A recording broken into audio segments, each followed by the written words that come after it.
Egypternes verdensbillede. Egypterne talte om et mytologisk verdensbillede. De troede, at jorden, vinden og himlen var guder, der alle styrede verden. De troede, at jorden var flad, at stjernerne sad fast på himlen, og som solen og månen bevægede sig henover. Egypternes kalender var meget præcis. Nogle mener, at deres kalender var baseret på stjernen Sirius, og andre mener, at Nilens oversvømmelser var grunden til kalenderen. Hele denne periode med Egypternes verdensbillede var fra ca. 4000 år før Kristus til 1000 år før Kristus. Babylonernes verdensbillede. Babylonernes verdensbillede fandtes på samme tid som Egypternes verdensbillede. De havde på en anden måde at se verden på. Babylonerne boede ved floderne i det nuværende Irak og lagde mærke til, at solens placering blandt stjernerne ændrede sig i forhold til klima og årstider. Deres forklaring er, at solen var en gud, som styrede årstiderne. Den samme forklaring var brugt til månen, men at den var en gud, der styrede tidevandet. Babylonerne var astrologer, fordi de studerede planeternes bevægelser. De brugte planeternes bevægelser som en tidsberegning til begivenheder, så derfor studerede de planeterne grundigt. Men i Egypten interesserede de sig ikke for astrologi. Dyrekredsen. Dyrekredsen er en opdeling af ekliptika, som er jordens bane om solen.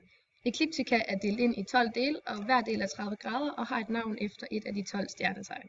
Solen, månen og planeterne bevæger sig igennem disse stjernetegn, så f.eks. i gammel tid kunne man sige, at en planet var i 27 grader Tyr.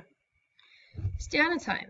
I vestlig astrologi opdelte man et år i 12 perioder, det vil sige måneder, som vi kalder dem i dag. Til hver periode hører et stjernetegn til. Derfor vil man også, ud fra hvilken måned man er født i, så har man ligesom et stjernetegn.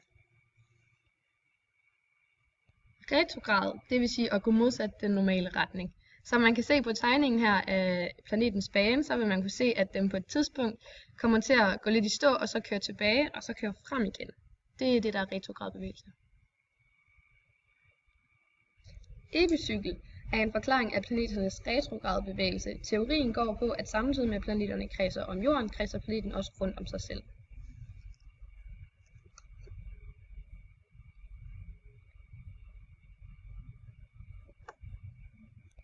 Grækernes verdensbillede. Den mest kendte græske filosof var Aristoteles, som levede ca. 350 år før Kristi. Han skrev en bog, hvor han sagde, at verden bestod af 4 elementer: vand, ild, jord og luft. I modsætning til egypterne ville han prøve at give en fysisk forklaring på fænomenerne. Han fik bekræftet sin teori om de 4 elementer ved at se forbrændingen af træ. Han mente, at jorden var verdens centrum. Han ændrede dog sin mening og fandt et 5. element, som han kaldte æteren, da himmellegemerne ikke havde samme bevægelse som de jordiske elementer. Æteren sagde han, at det var alt andet. Hvis man har jorden i midten og en stor skal udenom, var alt det fra skallen og ind til jorden det 5. element, han kaldte æteren. På skallen sagde han, at der sad fiksstjerner, som er de stjerner, der ikke bevæger sig. Aristoteles verdensbillede, hvor jorden i centrum, blev grundlaget for det fysiske og astronomiske videnskab i over 1000 år.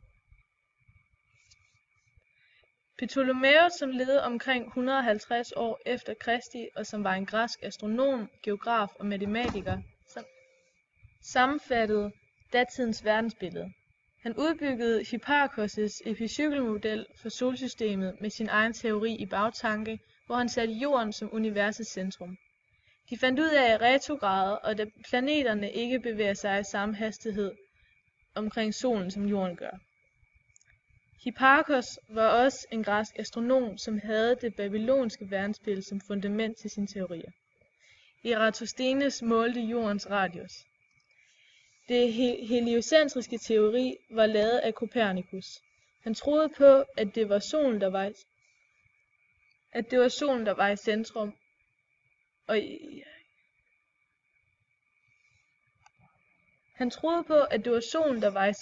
og jorden kredsede sammen med de andre planeter omkring solen.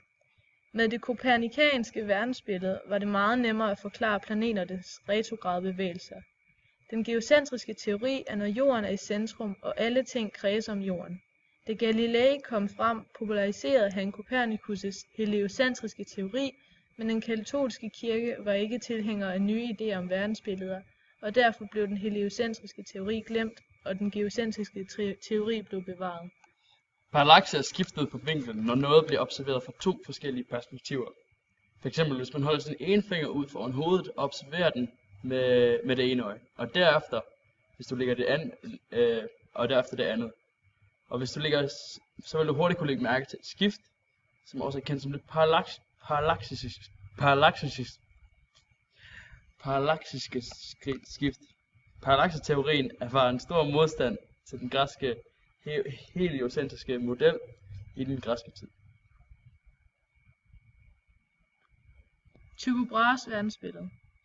Tycho Brahe var en dansk adelsmand, der blev kendt for sine nøjagtige observationer.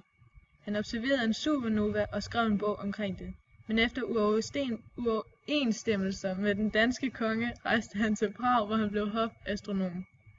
I Prag fik han også en kollega ved navn Johannes Kepler. Tycho Brahe lavede sin egen teori om planeternes bevægelser. Han fastholdt den gamle teori om, at jorden var verdens centrum, som solen kredsede omkring, men at de andre planeter kredsede om solen. Denne teori blev kaldt for det tykoniske system, som et kompromis mellem Copernicus' heliocentriske teori og den aristoteliske fysik. Man accepterede den teori, da det ikke stred imod den kristne teologi.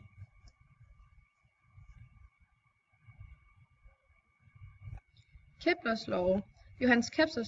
Johannes Keplers love er 3 empiriske love, det vil sige 3 erfaringsbaserede love, som er baseret på grundlag af Tycho Brahes observationer. Den første lov. Planeterne bevæger sig i ellipsebaner med solen i det ene brændepunkt. Anden lov. Planeterne bevæger sig i baner, således at planeterne overskygger lige store dele på lige store tidspunkter. Det vil sige, at den del her og den del her vil altid være lige store. Den tredje lov. Kepler har formået at få lavet en formel, hvor resultatet af alle planeter altid bliver det samme, og det har vi lige lavet en lille udregning herom, så man lige bedre kan forstå det. Den hedder t i anden over a i tredje, og t det er planeternes omløbstid, og a det er middelafstanden fra solen, altså den halve store akse. Den naturvidenskabelige metode. I 1600-tallet startede Galilei med at påvise hans love, altså at det skulle hænge sammen. Den måde, man laver love på, skal passe sammen med forsøgene, og man skal kunne påvise gennem flere forsøg, at lovene passer. Galileo havde selv bygget sine redskaber, som han brugte til sin forskning. Heriblandt var kikkerten, som han havde brugt til at observere både vores måne, månens overflade, og derved også var Jupiters måne. Han er en af de store grunde til, at vi bruger kikkerte i dag, som for eksempel astroobservatorier, som vi bruger normalt meget.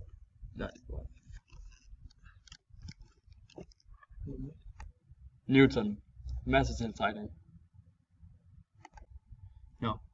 Massetiltrækning er,